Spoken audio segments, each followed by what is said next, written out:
Hola, bon dia. Good morning, Portugal. Carl Munson here from expatsportugal.com. Bon dia, alegria, in fact. A nice quick one in from Mark over there in Australia. I think we're his, not bedtime reading, but bedtime listening, easing Mark into his slumbers. So good morning to you, Mark, who goes on the screen as wasn't it me. In the shower, in the kitchen, etc. Paul and Louise are tuning in from the kitchen table. Bon dia, alegria to you two as well. And anyone else who might be listening, do shout out, do say hello. I can see lots of you here.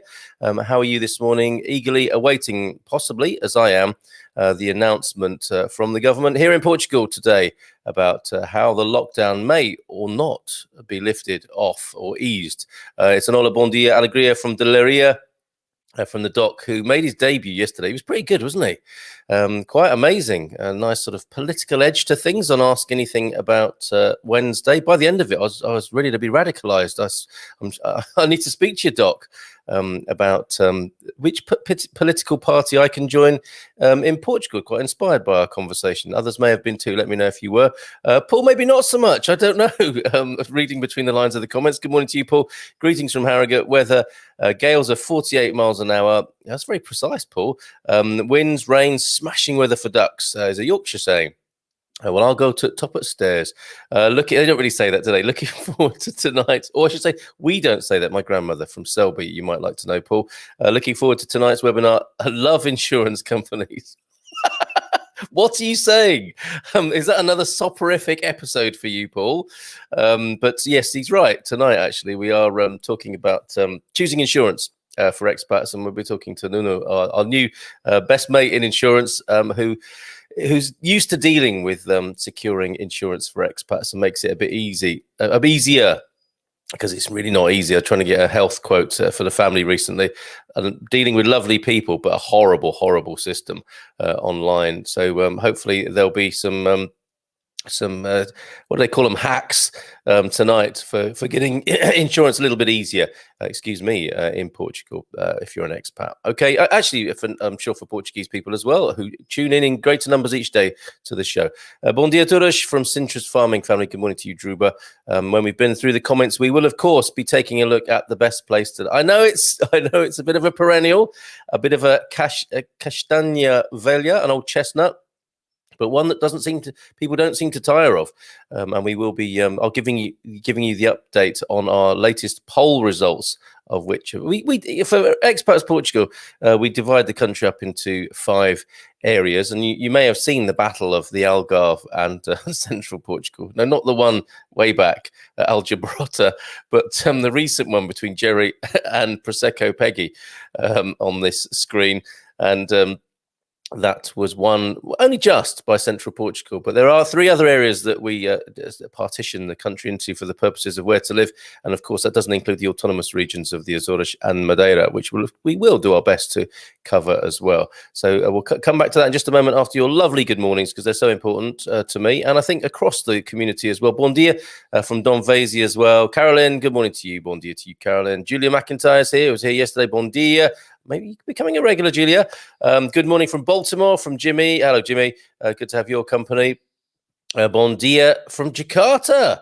One of my favorite. I said that at my wedding reception, actually. Or the whole set of I was thinking, no, what was it? I wanted to take my wife to the West Indies, Jamaica. No, she wanted to come. I was going to take her to Indonesia, Jakarta. No, we went by plane. And we then thought of going to Italy. Do you know her? Of course I know her. She's my wife. Apologies, and I'll move on swiftly. Bon dia from an overcast Pavor de I'm here all week. Anna Olsen, bon dia. Stockholm here again. It's like Eurovision. Have you heard Portugal's entry this year? I've been meaning to talk about it all week. I really love it. I don't, in all honesty, think it's going to win. It's too good. It's too good to win. It's too good a song, and it doesn't have the oomphiness that that formula. Possibly people dressed up as rock aliens, and then it starts slowly and then goes really rocky and then becomes anthemic and ends with fireworks. That's the sort of thing, isn't it, that usually wins? Portugal's, understandably, is not like that, much more refined than that. Really good song. I don't know if you've heard it. Let me know what you think. What are they called? The Black Mamba, I think, is the name of the band, and something to do with I Believe in Love. It's very touching, actually. Maybe a bit weepy on the first hearing, I have to say. It's just me age, don't you know? Hank in California. Hola, bon dia. Good to see you, comrades.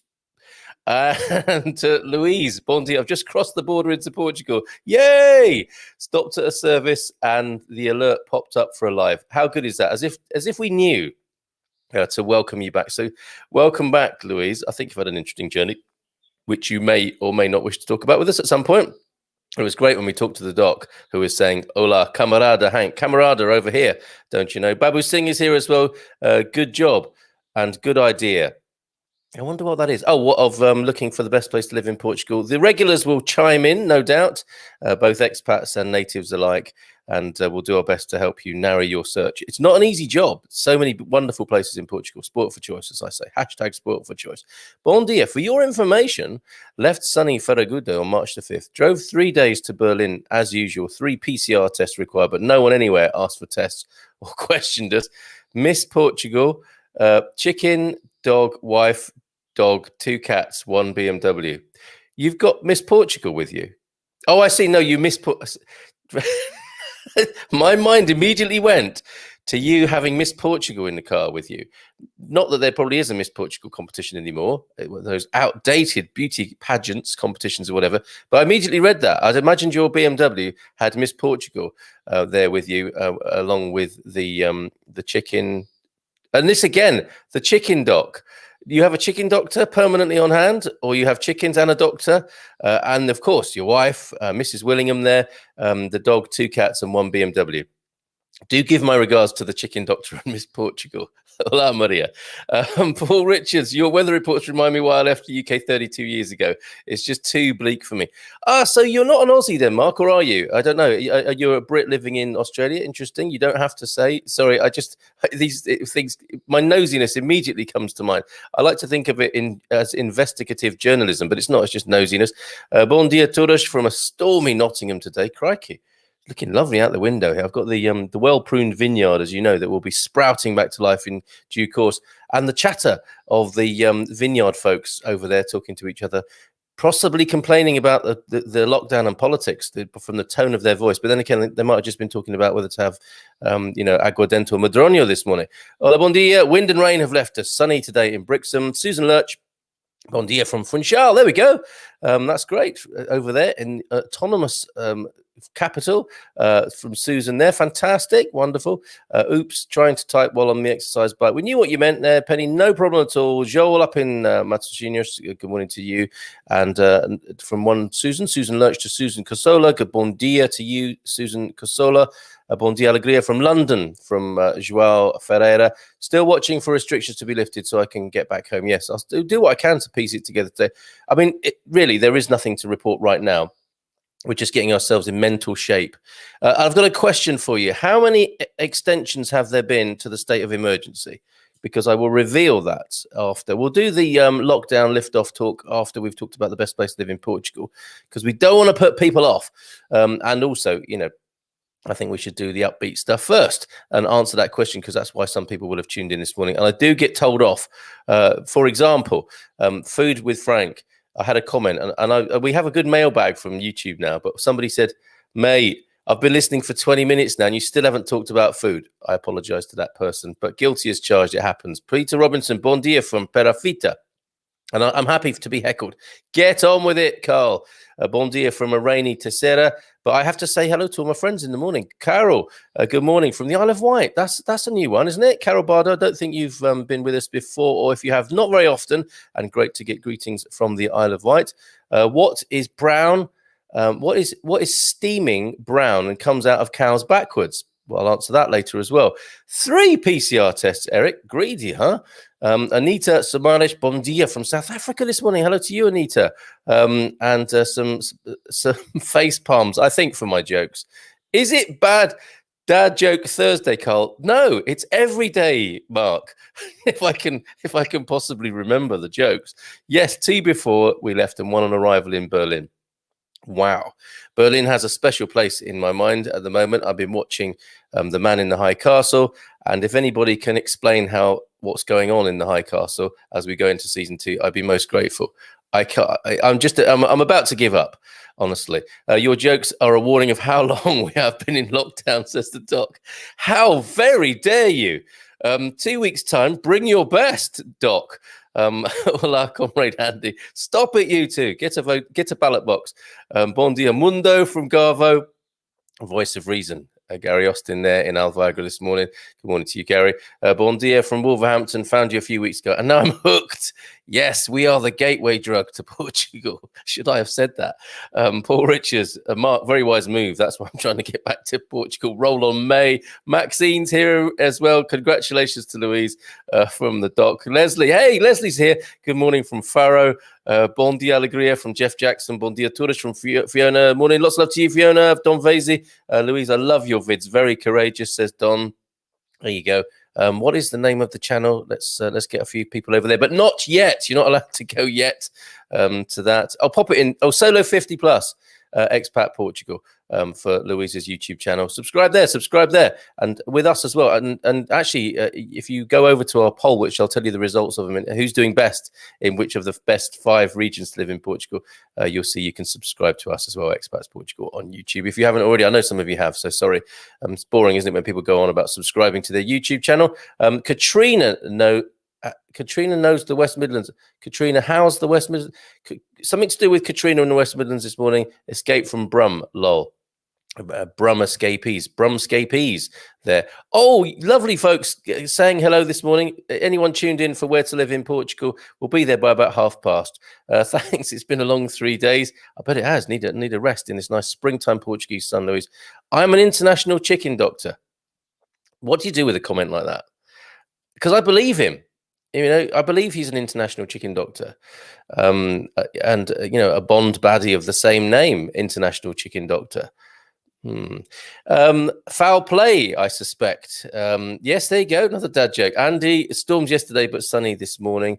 Okay, Katrina. I was thinking of storms. Forever associated with that name. Sorry, Katrina. So there's a woman on death row. What do you want for your last meal? I don't know. What do you want? Is this Hank's jokes are just too good for me in the hurly-burly of comments flying about. What do you want? I don't know. What do you want? Oh, okay, maybe that's a High Castle reference as well. Thanks from Louise there. English born and raised, says Mark, and then moved to Oz. Okay. Marcos says, Carl, the best place to live in Portugal is Braga, and the second place is Guimarães. So there you go. We don't need to talk about it this morning. That's sorted. We'll go straight to the lockdown stuff.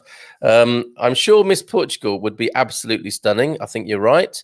The word is inquisitive, Carl. There you go. It's my job. Thank you, Mark. Susan, warming up to a -5 here in Finland was -23. Nothing to moan about here. Got my first jab next on the 27th, hoping for a vaccine pass. There you go. From Susan. Wow, -5 and -23. Most people I've spoken to here in Portugal have ended up living where they are mostly by chance, and everyone loves their area. Yeah, I know of very few who then pick up sticks and move to another area. So for people moving here, I would say find the right house and the rest will follow. Excellent advice from the unofficial ambassador of Castanheira de Pera, who is Peter there. Thanks, Pete. Always a good word to say. Can we fly into Faro or Lisbon yet from UK? I don't think you can unless you're a national returning with residency. That's to answer your question, Maxine. Bon dia, Carl. And all my old and new and potential friends. That's a lovely way of looking at it. Prosecco Peggy's here, everybody. Wasn't that a fabulous clip I shared with you yesterday? Marcos, get a car. Lol. You say you should drive south.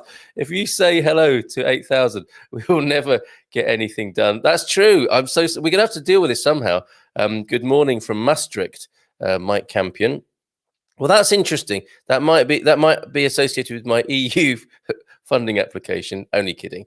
But maybe we are being monitored by the EU. And we are at your service within reason, Mike. That just made a complete thing up about you working for the EU there. He doesn't necessarily, folks, I made that up. Isn't from the bad dad jokes. It's from the Portuguese song that's going to represent Portugal on Eurovision Song. That wasn't a joke. I really like that song. I know Eurovision's a bit of a joke to some people in its camp and kitschy way, but the Portuguese song, I mean, the winner, 2 or 3 years ago, was beautiful. What's he called? Cabral. And I think Portuguese musicians and the selection panel have enough respect to put a good song in and not just put some sort of gimmicky thing to try and win it. And this year is no exception. Let me know what you think. Don't go and watch it yet, though. I'm going to see if I can get permission to play it on the show, because if I just play it, I'll get struck off YouTube possibly or something like that. But I'll see if I can get permission from the Eurovision Council of Portugal or whatever they call themselves. I used to live in Southampton, says Peter, and teach in Lyon Solent, so I know what the brown steaming thing is. Yes, well done. I'll leave that hanging there. I'll leave the brown steaming thing that comes out of cows backwards just hanging there. I'm going to have a sip of tea as well. Stand by.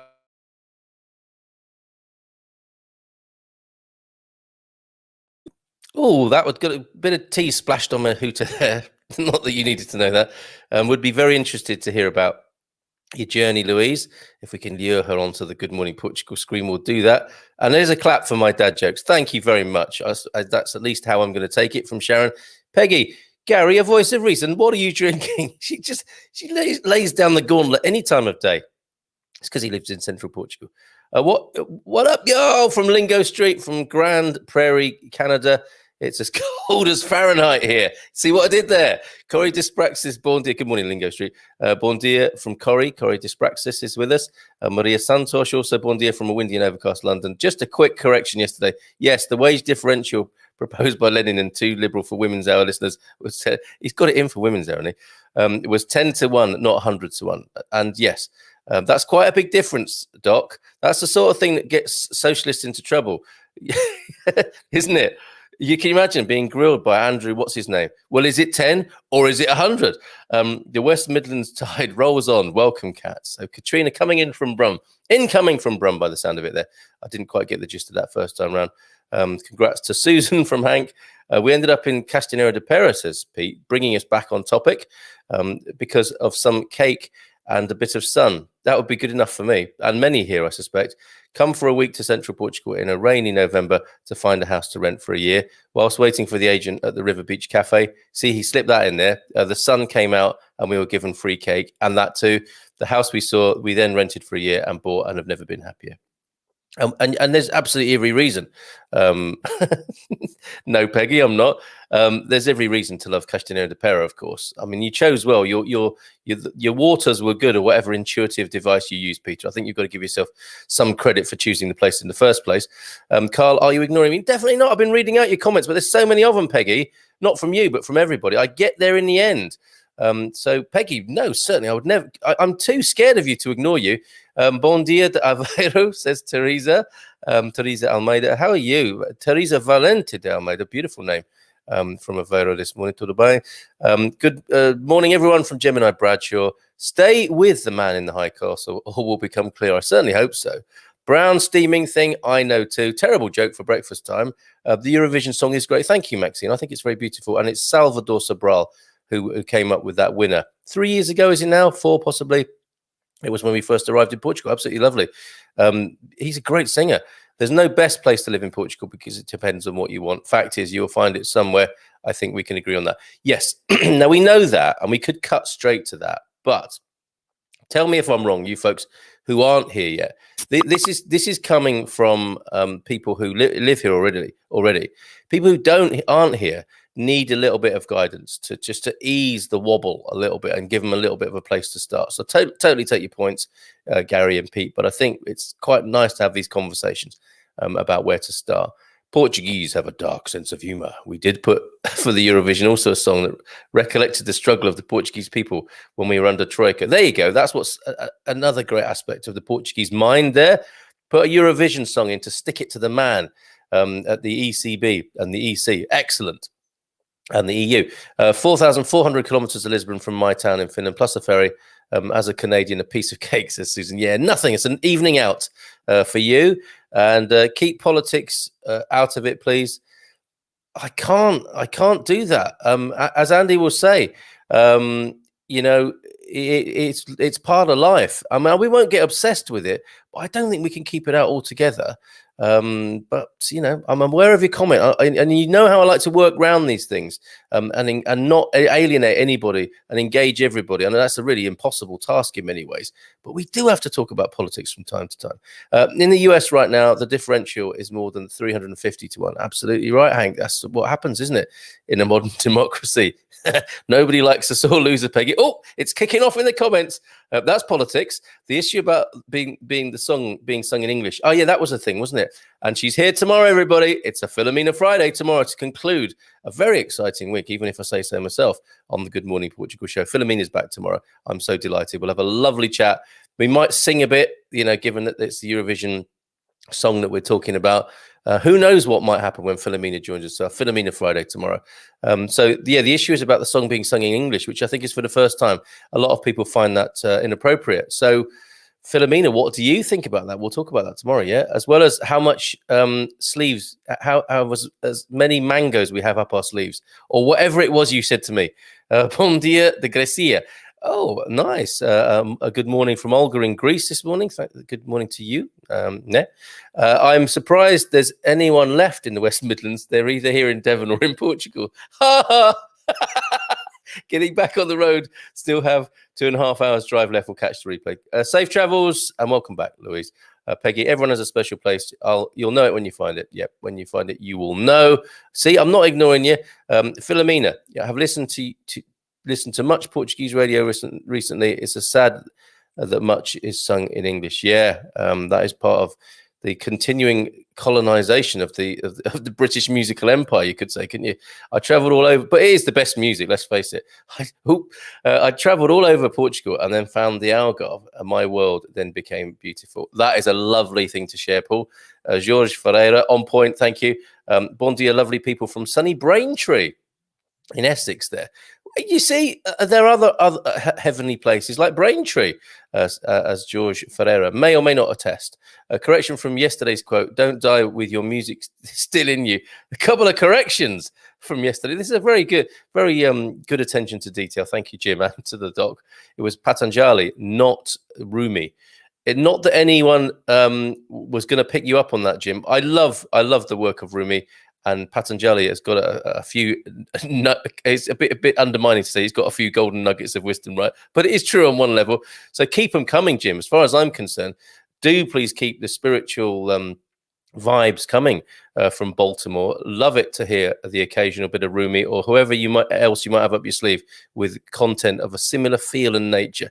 And a good reminder again: don't die with your music still in you. Absolutely, Mike Campion. We're looking to move towards the end of 2021. Key for us at international schools and live in a commutable distance from the said school. Leria, as Doc said yesterday, is worthy of consideration, as well as the known international school cities. The best place. I need another sip of tea. Hold on.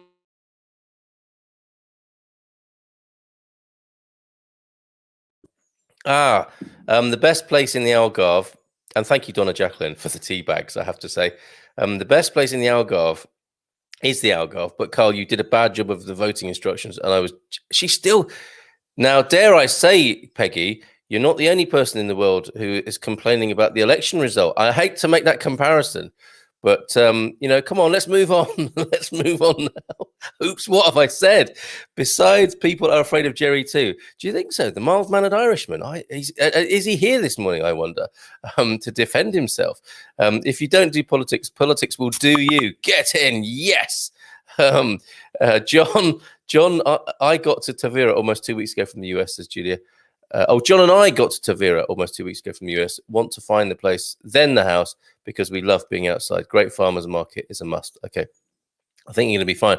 Did you see the conversation Frank and I had with wonderful Tiago on Monday? Where is he? Portugal. Sounds like it's a fabulous market and lovely town there. But they're probably peppered all across the the Algarve there. Not an unusual lifestyle that he was talking about. Absolutely love it. He nearly turned my head, I have to say. Katrina, we're planning on motorhoming travel in Portugal, but now the rules have changed. Yeah. But maybe they'll change again soon. Let's see. Well, after we've done our little look through our article, Where to Live in Portugal, we'll come back to the lockdown business. And you see, it is past. We haven't started yet. I think all Portugal is lovely. In the YouTube, we're going to say to people, scroll on to past to get the meat of the or the veggie burger of content. Left the Midlands and came to the Midlands. There's an irony there, yes. But I think you're kind of Portuguese Midlanders and UK Midlanders. Are there other comparisons to make? Are they similar? I guess people of the Midlands will have a certain outlook, won't they, if you're in the middle of a country. Leiria is the best place, closely followed by Coimbra, hence why Central beat Algarve. We're drifting back into that territory, aren't we? I like playing rummy too. Very good, Gary. That is a spiritual dad joke. Or here's another one. Guy goes up. What is it? No, I've got my Buddhist hoovering jokes. I probably won't do those this morning, but then I've got my the guru goes up to the New York hot dog seller and says, "Make me one with everything." Carl, speak about lovely sunny places to living in Portugal. I say go Costa do Sol or Peninsula de San Lorenzo on Madeira Island. So Madeira and Funchal in the house this morning. Susan, in my research, both Evra and Tavira are my foremost interests. Excellent. Oh no. Peggy, don't believe it. You're doing a Trump. Yikes. Be afraid, be very afraid. The touch paper has been lit. Peggy is working on a retort as we speak, and it will be incendiary. I can tell you that from what I know of Peggy lurking whilst trying to work. We've disturbed Jerry there. We keep the noise down. Jerry's trying to work, but it's serious, Jerry. We need you. I need you here this morning. Okay, let's move on and find out where the best place to live in Portugal is. And I will share this article from our very own website, expatsportugal.com. There it is, Where to Live in Portugal, where you'll find details of tonight's webinar, all about insurance and how to easier ways to get insured, health and everything, health, life, and so on. Every aspect of insurance. Talking to Nuno tonight on the webinar, and after that, the wine club. Look, I've got it. I'm leading the way with Doug tonight. It's this animush that I will refrain from making a joke about. Probably one of the most common questions asked of expats and immigrants who have made the move to Portugal is where they live and why they chose this location. Portugal offers every lifestyle possible, whether it is living in a bustling big city, a beachside retreat, quaint rural village, or secluded off-grid country living. Where you choose to live depends on many factors, including what you expect from your new life in Portugal. You see, Gary's right. It's what you want that matters. So ask yourself these questions. Do I want to be among an expat community or prefer to live amongst the Portuguese locals? I suspect there'll be retorts to that in the comments. Will I need to find employment? Do I want to be close to the sea or inland? What kind of climate do I prefer? The question I ask around that is like, do you want to spend your time warming up or cooling down? Is a good way of looking at it. Will I need access to public transport? Key question. Will I need international schools for the kids? What is my budget to buy/rent a house? The areas with the biggest density of expats and immigrants can be found in Cascais, Lisboa, Lagos, Tavira, Coimbra, Porto, Caldas da Rainha, Rainha, Braga, and Tomar, to name just a few. It is without a doubt that you should travel to Portugal and explore different areas of the country before making your decision. Yes, Base Camp Coimbra is what I suggest. Base Camp Central. Network with others. Make Portuguese BFFs who have already made the move and find out what they like and dislike about where they live. So we have the 5 regions. So I'll stop that for just a moment and I will show you the results so far of, well, actually, I'll tell you the results so far and then I'll show you this if I can find it. If the right thing comes up. Got a lot of tabs open this morning. Busy times. No, that's not the right one. So I'll just tell you that currently with 63 votes, I only posted this up late last night, 63 votes have come in and Central Portugal roared ahead last night. It might say something about the people who live there and how late they're up and that sort of thing. And Algarvians rising early in the morning.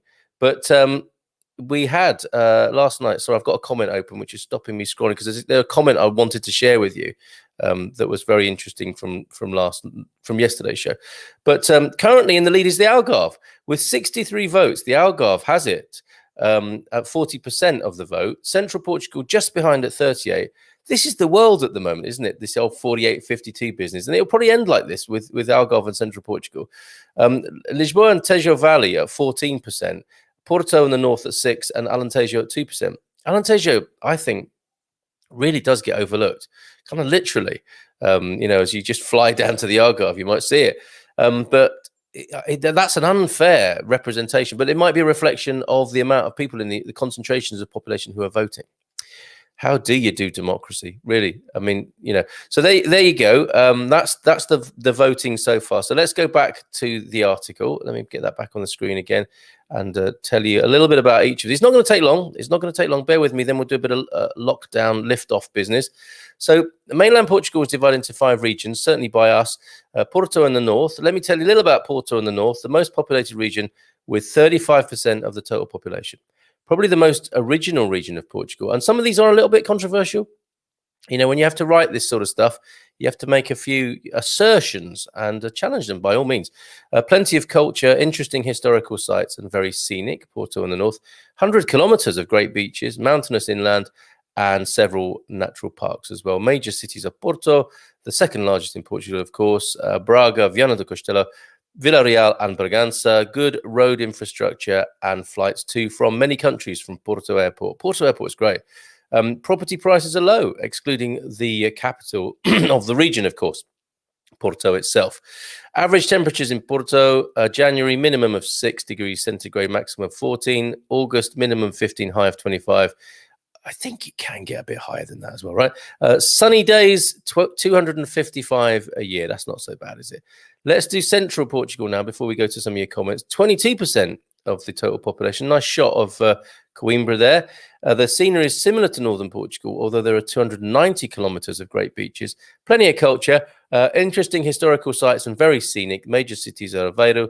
Yes, Aveiro is included just at the northern border there. Viseu, Guarda, Coimbra, Castelo Branco, Leiria, and Santarém. And of course, Tamar, right? Although some people claim Tamar going up from the Ribatejo. So that might be included in Lisboa and Ribatejo. Good road infrastructure in Central. Not cheap, but good. And there are alternatives to the tolls, of course. Property prices are good value. Excluding, of course, Coimbra, where it will be hiked up a little bit to reflect the popularity of Coimbra. January, minimum of 5, maximum of 14. August, minimum of 14 degrees C, maximum of 25. And these are averages, so it does go up. You'll find yourself a few 40-degree days, certainly into the 30s. In Central. Sunny days, 254 per annum. I'd have thought there'd have been more than the north, but there you go. Gives you an idea. It's not too bad a hit rate, though, is it? Sunny days, 254 out of the 365. And we will come back to Lisbon and Tagus, or Tejo Valley, and Alentejo and the Algarve in due course. But we must go to your comments. And I didn't put that on the screen. I'm so sorry. And I have to say how exciting. We are into 3 figures of live listeners, which may not be a big deal for Piers Morgan. But actually, Piers Morgan doesn't have any listeners at the moment at all, does he? Bless him. Yes, that's quite amazing. For Hank keeping an eye on that, and we're saying we're hitting 70 viewers a total, with including Facebook. God bless all of you for being here on this little niche broadcast every morning, and over 100 today. That's fantastic. Okay, so let me just go back to your comments. Jerry was lurking whilst trying to work, but not anymore. Well done, Carl, says Hank Staliker. Was that my make me one with everything joke? What time is the webinar tonight, please? Always 7:30 now. You must check. With the popular ones, we don't overfill them. We don't have thousands of people on Zoom. So check to see if it hasn't been completely sold out. Jerry might be able to tell me that, and then we'll get you on a waiting list, or join up as a premium member and get yourself ushered to the front for future webinars, Maxine, and it will be on replay, so don't worry, we'll always stick them on the YouTube channel. A retired US citizen is Stan de la San Anton. What a great name. Plan to relocate to the Algarve, but I was advised I'd have to pay 10% of my tax on my retirement income to Portuguese government. Yes, I believe that's true, Stan. I would say it's worth it, but that's not financial advice. That's more lifestyle advice. The best place depends on your preferences. Absolutely, Mark. Great wine, Carl. God bless Aldi, says Paul. A thumbs up for the animush there. Morning, y'all, says Mike. I used to live in Carapatera, but now in Portimao aboard my yacht. What a lifestyle, playing backgammon and drinking G&Ts as soon as the sun's past the yard arm. I know the Azores and Madeira Islands very well, having spent many months exploring. On your yacht, sailing around the islands on your yacht, Mike. Wow, what a life. We're sniffing 70. I'm actually sniffing here. It's a springtime thing, perhaps. And there it is, boom. But Hank, we're over 100 in total listenership this morning. Bon dia, Lusitania. We must look into that. That's a really good thing, UB. We will look at the origins of the of Lusitania and being a Lusophile as we are here. So good shout there. Maxine Alentejo. Very hot and very cold. A good point. And look at this. It continues. I suspect Peggy voted at least 20 times for the Algarve. Oh, scandalous talk. Don't worry, Peggy. I still love you, says Carrie. Trying to regain a little bit of, I don't know, of the voice of reason there, whilst fearing incoming. Central is back in the lead. Okay, so some voting's been happening. This is so exciting. It's like Eurovision. Suggestions from families, four families with young children for Antonia. Portugal is great for kids. People, when we first got here with our young children, wherever we went, old ladies, people would come and sort of pat your kids on the head and go, "Oh, linda, linda," and people are so fond of family life and kids here. So all of Portugal is great, Antonia. I think we'll get some more specific advice from our friends in the comments here, but a very family friendly country. Certainly much more so than where I used to live, where people are me about kids. Here it's, kids, great, fantastic. Retired you a citizen. Okay, so yes, we had that comment, Stan, and I think that's right. 10% on foreign incomes, pension incomes. Yeah, take that, Piers. We're rubbing his face in it this morning, aren't we? He was GMB. We are GMP. Isn't that amazing? He stormed off his, though, didn't he? What a flounce. Even if I say it again 2 days running, I couldn't believe it. You'll never see me doing that. And maybe I'll regret saying that one day. Which areas do not have a fire risk when buying land with a building? As this was another idea we had. Katrina, good question. Perhaps we'll come back to that, and others might address that. It is a sensitive issue in Central, of course, in the rural and wooded areas of Central, where you'll find the eucalyptus and pine plantations. That's the thing to avoid, is that those sorts of plantations where it's less the native woodland and more of the new species. Colleague Astrid from Expats Portugal says there's more eucalyptus in Portugal than there is in Australia, which I find hard to believe, but she's probably right. Good, because there's money in it, Good morning. I love Alentejo and the sea coast. That's a good shout from Rita there. So that's Alentejo, and Alentejo doesn't have any coast, does it? But you love the sea coast of the Algarve. Or am I wrong there? Is there a little bit of Alentejo that pokes down next to the Algarve? Oh, no, of course it does. On the Atlantic, silly me. I do beg your pardon. Yes, that great place. What is it called? That beautiful town, seaside town, Alentejo seaside town, that the Lisboetas love to go to. The name completely escapes me. Sorry, I think tonight is sold out. Okay, so anyone, don't waste your time trying to book on that. It is sold out for tonight for insurance. Watch the replay and keep your eye. Sign up. Get on the newsletter and you'll get an advance warning about the webinars, and you'll see what the webinars are on the webinar tab, and then you can book into them. So make sure you're at least a free member of Expats Portugal and sign up for the extra benefits, like being ushered to the front of the webinar queue by becoming a premium member for a mere €47. For the year, that is, not for the month. Okay, I'm off to mainstream now, says Paul Williams. Is that us talking too much about Central? I see. Or a peers mixture there in there too as well, Paul.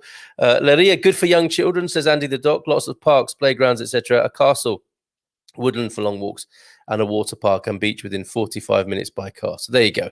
That was for Antonia there. Yeah, it's because we've reached 100, isn't it, for Paul? You can't please everybody. Some people love a niche. So it's been lovely having you here, Paul. Paul, I'm sure he's not serious. Jesse Ferguson, he's only still 100. We decided on Coimbra region with no real knowledge of Portugal. only the house prices, but we moved between lockdowns, so I've stayed put since October. Can't wait to explore more of this beautiful country, says Jesse Ferguson. We're happy, very happy with where we are in Penacova municipality, a rural region, a rural village with rolling, misty, mountainous countryside. Yeah, Penacova is great. The people are so welcoming, and we have found local British families too. Yeah, and you're very close to Coimbra, aren't you? There, certainly as the crow flies. But driving along that valley road, as I did a few months back, goes on forever, doesn't it? So you've got to be careful in central Portugal. Even though something might be 10 kilometers away, it might take you half an hour to drive it up and down the mountains. I am fascinated by the cork trees, says Susan. Don't need to live under one. Prefer temperate climate, not too hot, not too humid or wet. Looking forward to touring around for the right vibe. A great plan, Susan, really is. Marcos to Maxine, Amaraleja, 52 degrees in August 2017, a new record. Amazing.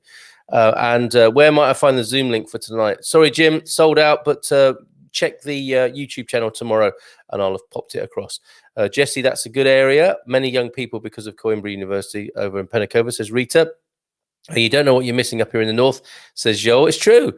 And Jeff celebrating with us, over 100 viewers. It's fantastic. Thank you, everybody.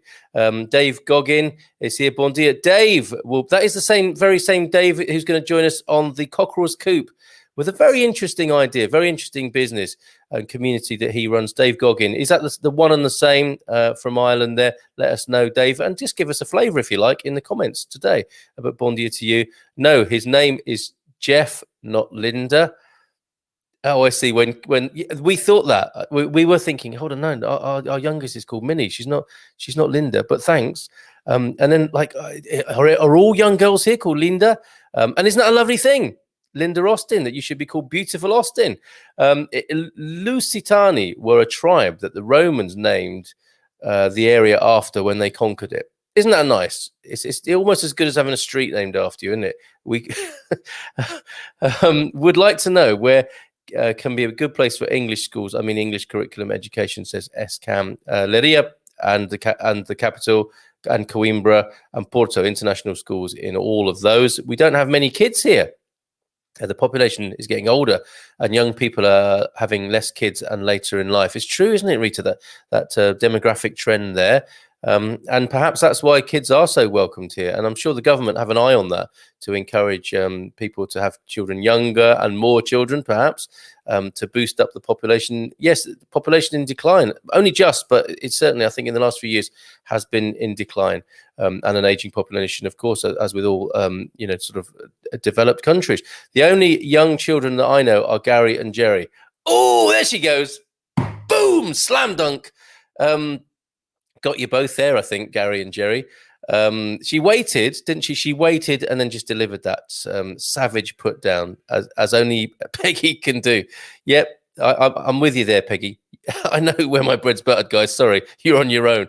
Good morning from London, from Escan.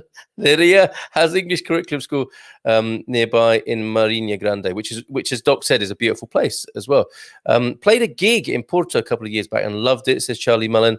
Which area is a good balance of city life and countryside? I have that in Sheffield right now, minus sunshine. Love Sheffield. Spent a long time in Sheffield. In the other part of Yorkshire, Paul. Charlie, I think Porto, Sheffield, it's a good match, but so would Coimbra be. Coimbra and parts of Lisbon, of course, as well. But you sound like you might like the vibes of the cooler parts of Lisboa and Coimbra and Porto there.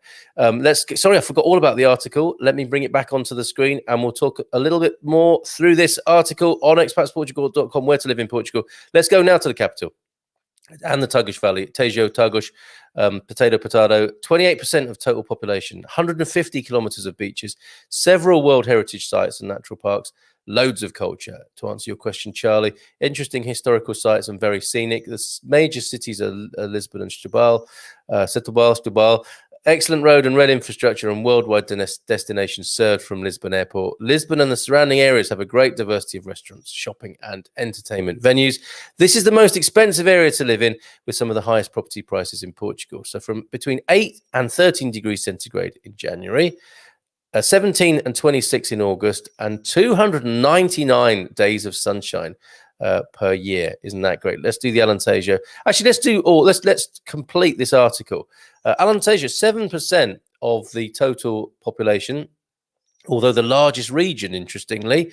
So very low population density, World Heritage Sites, natural parks, and 140 kilometers of beaches. Forgive me for talking nonsense about the beaches of Alentejo. Of course, 140 kilometers of Atlantic coast. Excuse me. The major cities are Évora, Porto Alegre, and Beja. Not the best road or rail infrastructure, as you might imagine.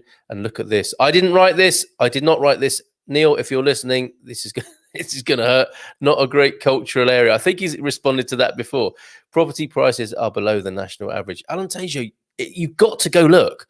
Even if it's not for you, it's such a fabulous part of Portugal. So vast, so sunny at times, and the wine between 5 and 14 centigrade. January range, August between 16 and 33. Highest temperatures, I think, in Portugal. Sunny days over the 300 mark, 304 a year, whereas 336 sunny days in the Algarve. Penny, having delivered having boxed the ears of Gary and Jerry, can now nod in silent. With the sunny bragging rights of Algarve of 336 days of sunshine per year. I mean, that's amazing. 4% of the total population, though. Stunning beaches, probably some of the best in the world, and warmer sea temperatures than elsewhere in Portugal, and safer sea coast, of course. Also, some of the best golf courses in the world. I mean, as you come round and go further to the south of Portugal, you're going to get the safer beaches, with a notable exception in central San Martinho de Porto and that lovely scalloped bay of theirs. Some of the best golf courses in the world, as we know. The major city is Faro. Good road and rail infrastructure, as I hear a train whistling past in the distance, and that could well be the Alpha Pendicular heading towards Faro via Coimbra and Lisboa from my window that's open this morning. Good road and rail infrastructure, and many European destinations served by Faro Airport. Property prices are higher than average, as is the cost of living, it says. I think you can find exceptions to that, but generally speaking, that would be the case. Probably the least authentic region of Portugal. Did you write this, Jerry? Can be very touristy and not much culture. Oh my God. Right. Okay. We're gonna back up the truck and drive out really fast at that moment and move on and just see what happens. Okay. Let's have a look. There's Charlie's comment. Vila Nova de Milfontes. That's the place. That's the place on the Alentejo coast. Vila Nova de Milfontes. Get it on your list. There isn't one rural area with dense forests. There isn't a safe place, okay, with as far as fire goes. I think Joel is saying to Katrina, with dense forests, they tend to be more dangerous, of course. Yeah, okay. Where are we? So many content, so many comments, so much content. Vila Nova de Milfontes, yes. Thank you, Rita. Many hippies there. Interesting. Maybe that's why I liked it so much. Marcos Valbon. Sever de Vuga is near Coimbra as well. The Vuga railway line we've got to go on as a day trip sometime. The narrow gauge railway line of the Vuga looks fantastic. Enough of all this regionalism. Just come over soon for a month. Travel and fall in love, says Gary. What did the Romans ever do for us, eh? Indeed, calling us Lusitanians. I see how I used us there. Love what you're doing here. Becoming a member today. Thanks, Antonia. Appreciate it. Cheers. I really do. Good morning from Pittsburgh. 4:45 a.m. here. What's happening in Pittsburgh to keep you up at this time of the day? Suzanne, again, you don't have to answer. Carl, you can refer the overflow people who can't get in tonight to the forum. Many questions are answered there. Good shout, Peggy. Thank you very much for that. Many indeed answered by Peggy, who's really helpful. To all joking and banter aside, we love you, Peggy, and really appreciate all your contributions and content and input and information that you so lovingly and freely give to the forum. So cheers for that. And yes, so do what she says. Head over to the forum. Lots of questions answered there. Seaside area in Alentejo, you're trying to remember. Yes, of course, Vila Nova de Milfontes. Peggy Luttrell's searched several words, not just health insurance. Okay. Not sure what you mean there, but we have a very varied range of webinars, of course, not just health insurance. And Lisboa was named after the Iron Age tribe called the Olishbo, who had a hill fort in the area. That's great, Peter. Thank you very much for that. And let's see, get a lot of comments from one person to another. So I don't need to read all of those out, but I just need to check before I read, as you could probably hear me doing. Coimbra would remind you of Sheffield, says the doc. Yeah, it's a good shout, that. I saw Piers Morgan walk off this morning. I've never seen anything as lightweight in my life. This is what I thought, just briefly, with Piers Morgan. And I'll have a quick sip of tea before I slag him off.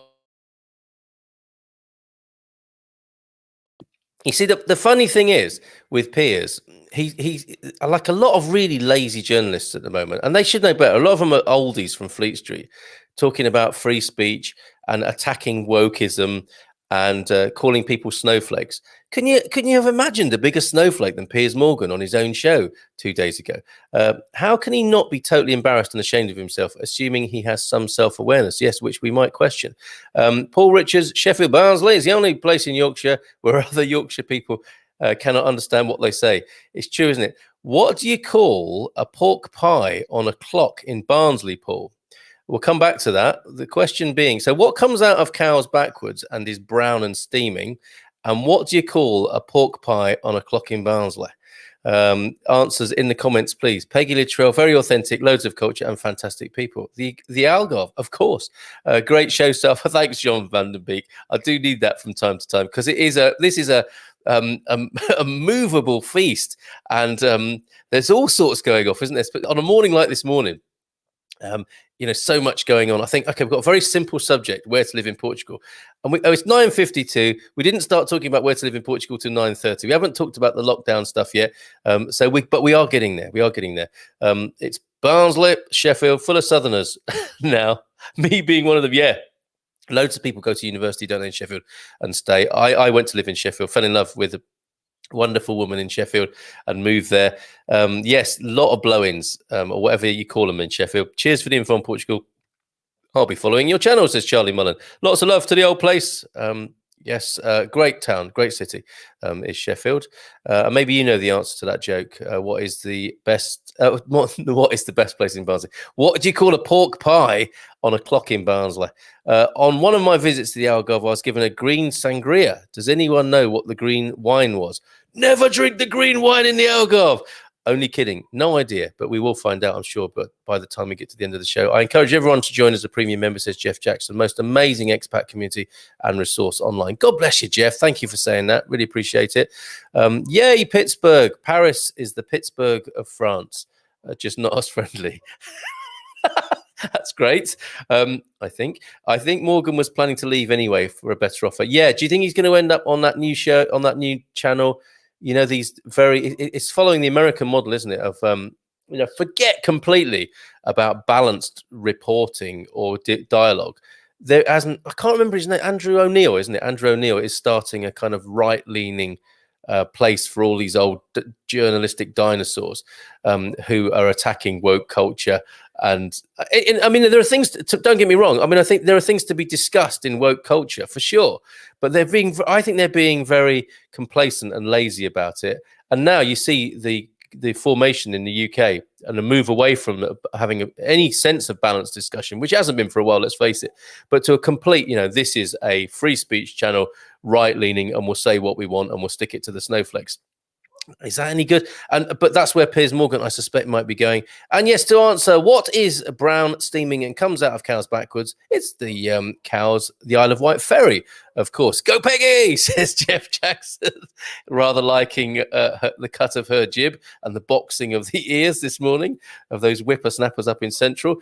Ian missing Andy the Doc's political views. There, perhaps. I'm not sure exactly what that means, Paul. Or I am missing Andy the Doc's political views. You only have to wait a couple of weeks.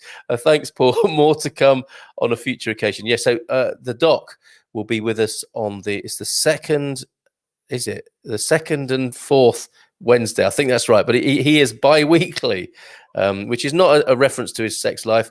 Or sexuality. He's with us. I think it is the second and the fourth Wednesdays, joining me as my co-host on Ask Anything About Portugal, love Sheffield, just don't upset the women. Yeah, true story. You are amazing. Thank you, Mui. So are you.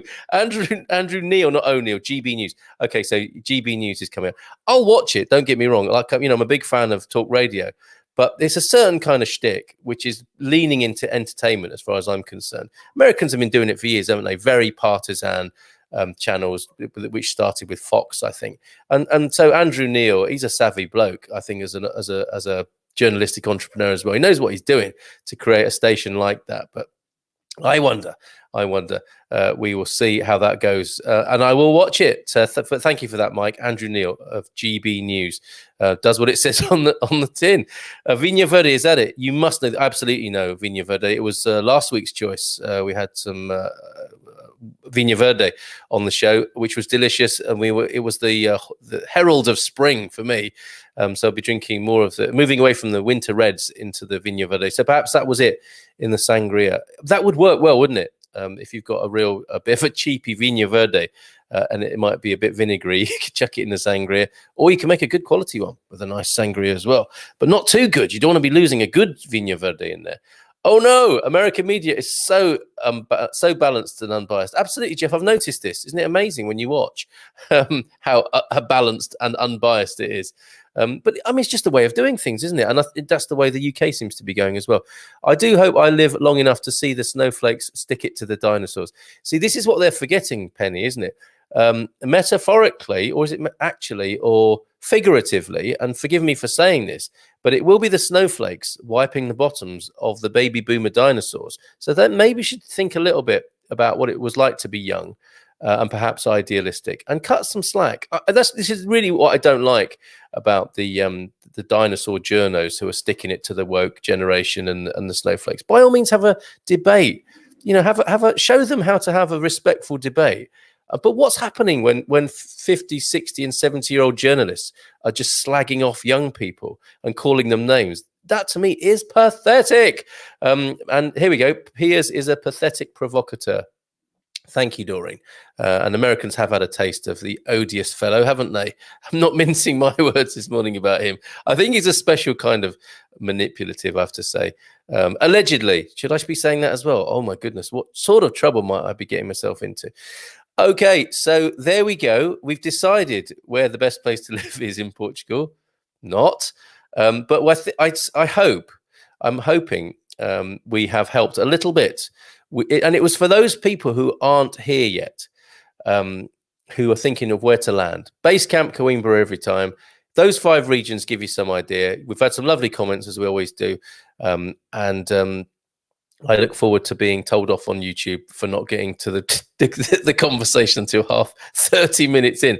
But you've been great, as usual. So let's move on to the today's big news. We don't quite know what it is, and I'm being a little bit naughty myself in that journalistic way, by fueling speculation. But I am keen to know what the context and the background is. So let's see if we can find out any of that.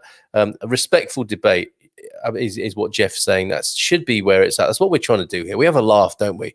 And we have a bit of banter. But I think there's a lot of respect for each other here. This is how it can be done, right? Sorry, a twist on a colloquial reference to Pittsburgh as the Paris of Appalachia. That gets even more specialist. But I think I know what you're getting at there, Yubi.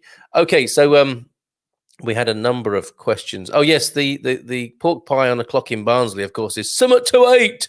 And the number of times that the state of emergency, did you hazard a guess at that? The number of times the state of emergency has been extended? I wonder, because the answer is 13, would you believe? Could be said we're getting used to this and too used to it. This from yesterday's Portugal resident. Marcelo proposes yet another state of emergency, taking Portugal to March the 31st, in spite of the fact that certain sectors are due to reopen on Monday, March the 15th. next Monday. Okay, so this we know, there will be some reopening of some things next Monday. The trend is good. The direction of travel is good. President Marcelo has this evening, last night, sent yet another decree to Parliament proposing the 13th renewal of Portugal's state of emergency to run from March the 31st. And it's this phenomenon, isn't it? This is not the article. This is me now. Where if you keep a heightened state going long enough, it's no longer heightened. That is a new normal, because that's how how the human mind works, right? You practice a number of days or weeks of a certain kind of habit or state of mind, and it sticks. And I think we're in how do we de-escalate our nerves and our constitutions, our personal constitutions, from this heightened state of emergency, I wonder? Your answers in the comments, please. His reasoning, going back to the article, after a day in which he consulted with all political parties, is that in spite of marked improvements in the national virus picture, complex external signs persist, imposing caution in the short term. As you might imagine, caution in the short term, absolutely right. And goals to work towards. We need tangibility. Is that a word? But we need solid things to hang our hooks on, don't we? To move forward with here, as well as caution. The 72-year-old head of state is thus proposing a renewal for the next 15 days on the same basis as the last renovation. State of emergency, of course, gives the government additional powers to I think create laws or impose certain restrictions without going through the usual processes. Let me put it that way. Meaning, among so many other restrictions, that frontiers will remain controlled, with citizens prevented from leaving the country unless absolutely essential. So that's one part of it. This will be the 13th state of emergency imposed as a result of the pandemic. MPs will debate Marcelo's decree ahead of a vote in Parliament, which will be today. The current state of emergency expires at midnight on Tuesday, March the 16th. Regardless of what politicians decide, reactions coming in show that people may well have had enough of caution. I think that's true. Many, particularly as the country is being told, even by the experts, that the time has come to deconfine with some degree of safety. And this is a really, when I read this last night, this hit me pretty hard, actually, because we talk about it, don't we? And politicians talk about it in terms of public health and the big number picture. And this is where I've said all along, that the personal suffering is not felt at that level. And this text sums it up. And this came in apparently last evening or the evening before last, to the Jornal de Noticias, which said, Mr. President, people are desperate. Entire families are living in misery and shame. You still receive your salary every month, but 5 million citizens don't. Confinement equals death. Can you really sleep when you go to bed, when you have chosen to save a few and let millions die slowly? And that's very dramatic, but I think that there is a valid point there that should be a useful wake up call to people running the country from that very abstracted point of view. Okay, there's no way a president or a prime minister can really know what it's like to be in the condition that this comment is alluding to. I wouldn't have thought. So that I think it's good to have that in the mix and let that be some sort of prompt for the high ups. So updates are to come, say the Portugal resident. Tomorrow's parliamentary debate continues, Natasha, ahead of the announcement promised by the government on the country's slow return to business, promises to be electric. So that will be quite a debate later on today, and I'll be glued to the telly or whatever, radio, social media, to find out what might be coming through. So there you go. That's what we have for now. I mean, there are other things if we take a scan of the news headlines, there are other clues and there are other things to note in the picture before we go back to some final comments for today. An early finish at about 10:15, it's looking like. So looking at this screen now of, let me just have another sip of cold tea whilst you look at the president's. Has he aged dramatically? Or is that just a sort of poorly or a well-chosen picture, you might say? Just let me have a sip of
Isn't that great? Thank you. How long has that been going on for? A good 2 minutes. Sound's gone. Get a discount. Oh, I love you. I want to read these. I want to read these comments now. I think what happened there. Let me just get rid of that off the screen. What happened there is I was going to have a slurp of tea, and I didn't mute for that, which you probably all heard. And then I thought I was unmuting, which I muted. And then I've just been reading to myself. It was really good, the stuff I was reading out, I have to tell you. And always my best material comes out whilst that is the case, while the microphone is off or I'm not connected on a Zoom call. But thank you to everybody: Antonio, Joel, the Doc, Mark, Peggy, Chow off to the garden, disgusted by the lack of sound. Penny, Gary, lost your sound after your sip of tea. An ear emoticon from Katrina. That's fantastic. Carl, unmute yourself, says Fiona. Well, way more relaxing. Sound gone, get a discount. All wonderful comments, just as I would expect from you. YouTube followed FB and blocked Carl, or has. I'm back on Facebook. Facebook, by the way. Sound, ears, no sound. Antonio, sound is off. A rerun of last 3 minutes and rising will put pay to an early finish. A rerun of the last room and rising will put pay to an early finish. Indeed. Quick, do your best Carl Munson impersonations, Hank. It's gone. It's gone to the dogs. Can't hear you. I'm sure you are fabulous. Carl, no more Portuguese wine for you. Honestly, it was tea in there. You can hear me now, right? Or have you all gone? Oh no, where was I? The sound of silence. Okay, I was struggling through an article in the Portugal Resident that was put. Oh, it was after I showed you the picture of the old or an aging president, wasn't it? And I'm really not sure how far to go back. What I'm going to do now with you is what am I going to do now?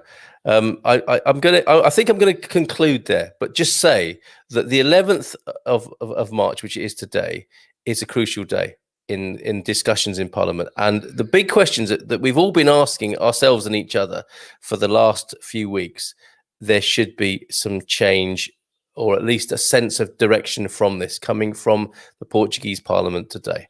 Okay, Hank, I think thumbs up doubled when we couldn't hear Carl. Bless you, Hank. You got to, if you give out the banter, you got to take the banter, haven't you? Choosing between Carl, Biden, or Marcelo will be a tough call, says Joel. I'm sure it's just a coincidence. Did you think I'd been muted because I started talking about the president here? Maybe. Having said he aged a little bit. So, okay, suffice to say, it's an important day today in the Portuguese Parliament. There will be what was described earlier on, if you heard it, as an electric debate about how we move forward from this. Actually, there was the mailbag. That was what I missed. There were a couple of comments that I wanted to add. Let me know if you do want me to go back with a little bit more of that lockdown stuff. But, I have to say, it is only context and speculation at the moment. There is nothing to go on, as the police said in the police station where all the toilets were stolen. Another dad joke snuck in there. So yeah, not much to go on at the moment, it has to be said. So I'll see if I can find the mailbag, because these were some great comments that came in the last few days. One telling off and one very interesting comment about the lockdown seen from afar. From a Portuguese person. So here we go. The idea that this is from yesterday, okay, when Paul was on giving his financial predictions. The idea that quantitative easing necessarily creates problems down the road is not consistent with the available evidence.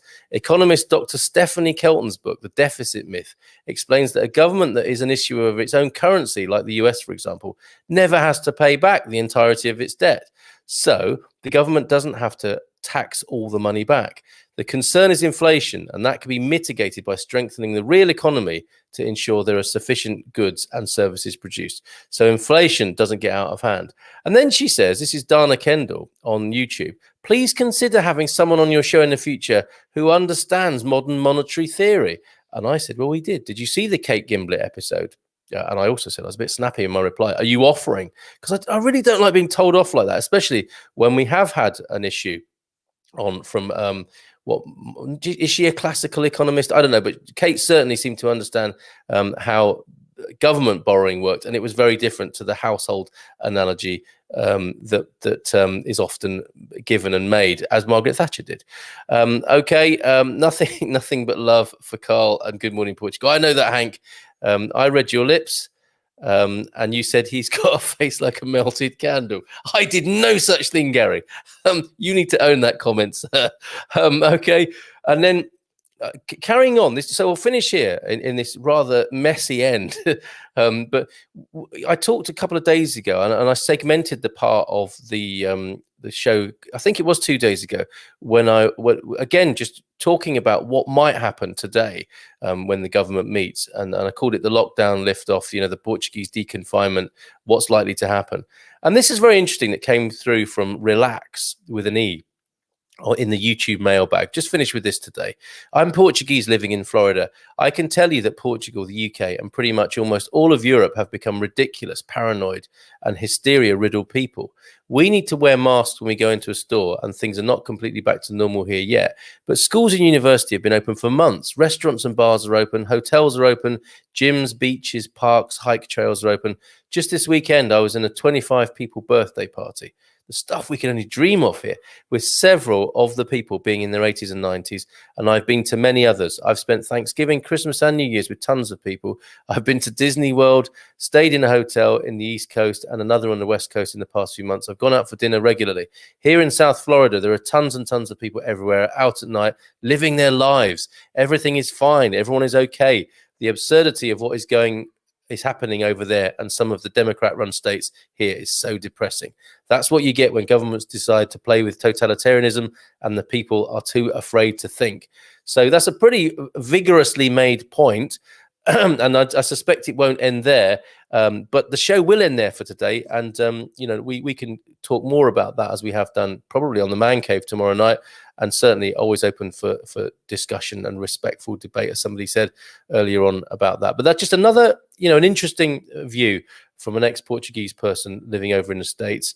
But then, as you might expect, Hank immediately saying, Florida is not what you want to use an example of the US. We make fun of Florida. Immediate response there.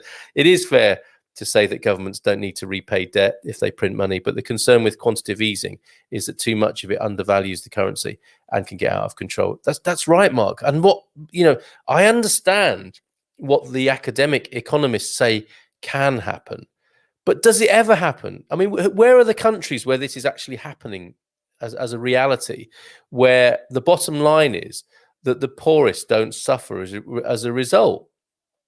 Or is that not their job? Is that not their responsibility? Should that not come into economic theory, the protection of the weakest in society? But I need to know, and we'll have further discussion about this. But if this is true, that we are worried about, that some people are worried about government creating massive debt and fear that it's all going to be claimed back in taxation, and that always is going to injure the poorest and the most poverty-stricken of society, where is it working out?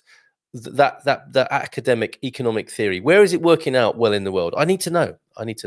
And the rock and roll cook says Florida did this right. I knew I couldn't end there. But then UB says Hank is 1,000% correct about Florida. I guess, thing to do is move to Florida, isn't it? If that's what you want, move to Florida. He doesn't wear a mask, but for sure a blindfold, not seeing the death toll in the US and the world. So there you go. That's a response to Relax. Jean, I knew I shouldn't have opened the pandemic can of worms that late in the show. Venezuela, Zimbabwe, I guess places to look. I'm not sure exactly what the point you're making. Sadly, the poorest always suffer in any scenario. But surely as well, Mark, that should be the test, should it not? And as long as we look at the headline GDP and the biggest numbers and the most abstracted economic theories, we're not going to address what happens on the ground for people. And that's where it should start, surely, not just trickle down, really? Trickle across, trickle down a little bit to your mates is the real really what happens in life, isn't it? I mean, we're all nepotists, aren't we? So you can understand how that works. And we're all partial, but I still don't see it. having that telling off from the YouTube mailbag. The fact that people in Florida are not taking precautions does not mean that things are okay there. I have friends there, and they have lost friends and relatives. Absolutely, Carolyn, and I suppose the point that's being made is that is a price maybe they're willing to pay. That they are living their lives, and I would hate to think that is the stark scenario. Is or that we only have that polarized, contrasted view that we have. What is really quite a house arrest for the healthy, and we minimize suffering from a disease with quite a high survival rate, it has to be said. Or we go completely crazy like Florida, and where it looks like no one seems to care. It's like, let's live and throw caution to the wind with the inevitable consequences that you speak about there. Louisa O'Donish, when will they tell us if nurseries will reopen? That will be today. At least the plans will be revealed from government debate today, Louisa. Antonio F. So right, it's documented how much the state government lied there about the dead and sick. But way too generous. I'm not sure what that means. Great episode. Mustache. Yes, I'm going on a bit now, Mark. See you later, mate. Doreen Race, Florida cases. 2 million deaths nearly. 32,000 just in one day today. Good heavens. Venezuela ruined by US sanctions. The cans of worms are trickling. Sorry, I'm going to trickle down. I'm seeing another comment, but yeah, the cans of worms and the worms are trickling out. That's the only trickle down happening, and not much trickling down here in the UK. Zimbabwe ruined by hyper corruption and international agribusiness, says the doc. Always a picture behind the picture. They are living their lives and possibly killing others. Is that okay? I'm definitely not saying it's okay, Carolyn. I just don't know who's got it right, is what I'm saying.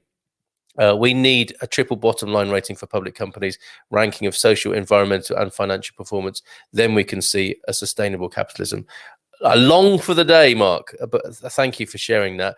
Forget about the tax. Inflation is skyrocketing and food prices worldwide so bad even statistics are temporarily unavailable, says John van den Beek. Yeah. So the numbers are moving so fast that they can't publish the statistics fast enough. Is that what you're saying there, John? We have to live our lives in perpetual debt and austerity. Florida also has a large percentage of elderly, so that may account for the death rate there, Suzanne. Yes, and yeah.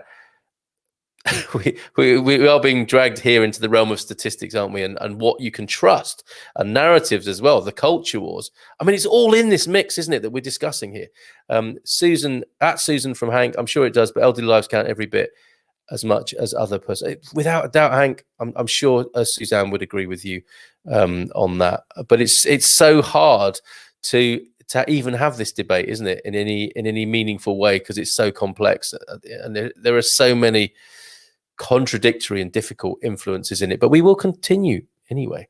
And just an innocent question from Suman Kader here. How is lockdown in Portugal nowadays? Can't wait for it to be over, my personal view. But as you can see from the comments here, many think we probably got the right way of doing this, and we recovered from a very bad situation earlier this year, Suman. So we're expecting news from the government today about how it may be eased and the restrictions easing off. And just finally, Lenny Cash, just coming in real quick to say, hello, fellow expats, greetings from Massachusetts, US. Have a good one, guys. Quite right, Carl. Come on, you've got to let me go. How many people are willing to kill for the economy? And that's the thing, isn't it? So sorry about this. I keep threatening to leave, but then it keeps getting more interesting and enticing with the level of intelligent debate that we have here, basically. But long before, we asked, I think Carolyn asking the question there, do we sacrifice people for the sake of others to be free? Before the pandemic, there were many unnecessary economic deaths, weren't there? And you might ask the same question, mightn't you? How many deaths are acceptable from a political neoliberal system that arguably where you can show cause and effect for the way an economy is managed and the effect it has on poverty and subsequent death of people. So this is nothing new in a way, but we certainly need to find better ways of understanding and mitigating it. I guess that's the thing here, isn't it? Personally, says Penny, as a slightly older person, I prefer that everyone else was allowed to get on with their lives and businesses while I take any precautions I need to take as an individual. And I admire that approach. I really do, Penny. And I'm with you, on the healthy not being under house arrest, basically, and that the vulnerable being shielded. Absolutely. Watching from Nepal, says Suman. Good morning to you. We have some lovely Nepalese friends here, Suman, here in the Good Morning Portugal community. It's tough. You have to have an economy. Yes, of course. But which one? Ivermectin, simply thrown in there from Gary. It would have changed everything, right? With a different view on that. 230 parliament representatives, that would be... Oh, Joel, austerity kills people. Exactly, Andy the Doc. We've got upset about it, and rightly so, in the pandemic. But all it's doing, really, is showing... we talk about new normal, but the old normal was people being killed by austerity. I don't know if there was the same sort of narrative going around at the time. We just don't want to look there, do we? But only the poor, and so not so newsworthy, says the Doc. See, we can't keep politics out of it. I believe that would be the perfect one. Portuguese people, have you noticed, don't mince their political words there. You're a sweet talker. Says Mark to Joel. Lol, replies Joel. And let's leave it there, folks. Wow, we talked about the best place to live in Portugal, and understandably have ended up returning to the pandemic and associated politics and more general politics. We will go there again, and I thank you for being here and doing that. Take care. Bye for now. Let's run those end credits. The fantastic work of Peter, who might still be here or who might be enjoying Central Portugal right now.